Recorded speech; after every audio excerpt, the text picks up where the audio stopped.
Halo sahabat Arah, kenalin namaku Galang. Hari ini aku mau review buku yang berjudul Manusia Mencari Dirinya karya Rollo May. Sebelum lanjut ke videonya, jangan lupa like, komen, dan subscribe channel GPAN Malang. Jangan lupa juga klik lonceng notifikasinya. Buku ini adalah sebuah buku dari psikolog eksistensial asal Amerika bernama Rollo May, yang ditulis tahun 1981. Dan di Indonesia diterbitkan oleh Basa Basi dengan tebal 372 halaman. Setelah diterjemahkan dari bahasa Inggris ke Indonesia oleh Aftonul Afif. Penulis buku ini adalah seorang psikolog eksistensial Amerika bernama Rollo May. Beliau dapat dikatakan sangat berpengaruh pada masanya. Sebagai buku yang luar biasa, jika Anda mengalami krisis identitas dan merasa cemas akan situasi sosial yang tidak menentu, dalam buku ini dibahas dengan tuntas oleh Rollo May.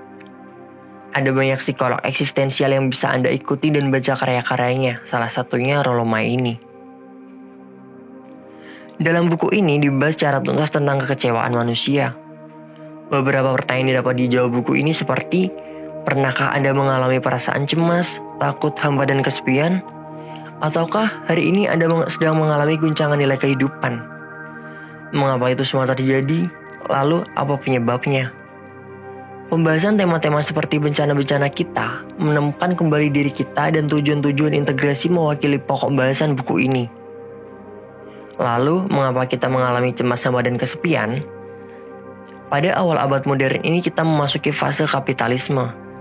Kapitalisme diartikan sebagai sebuah situasi masyarakat yang kehilangan nilai kehidupan dan hanya berorientasi material semata. Manusia ibarat robot yang setiap harinya bergerak, bekerja, makan, tidur, dan mengerjakan rutinitas lainnya yang menjemukan.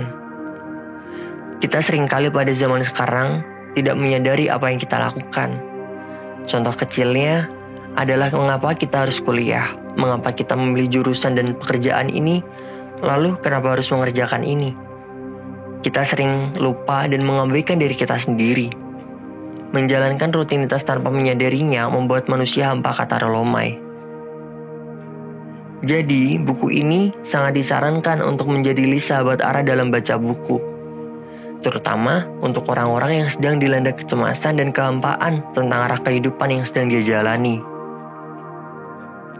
Ada sebuah quote yang sangat menginspirasi dari buku ini, yaitu, "Those who have a way to live can bear with almost anyhow."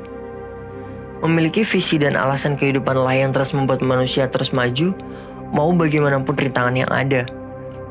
Memahami mengapa segala sesuatu terjadi, dan paham akan alasannya, merupakan faktor terbesar dalam kebahagiaan seseorang. Bukan kebahagiaan, minat, ataupun skill yang dicari dalam hidup ini, melainkan alasan mengapa kita hidup.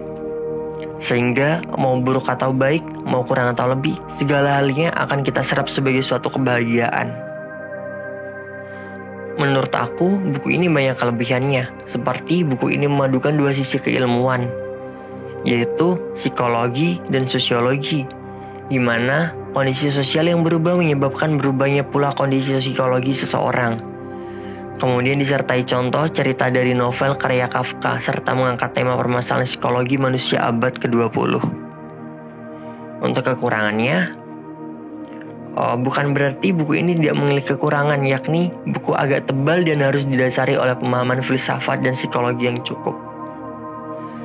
Sekian review buku kali ini. Semoga review ini bisa membuat kalian penasaran untuk membaca lebih lanjut dan nantikan review-review buku selanjutnya. Oke, aku Galang, see you.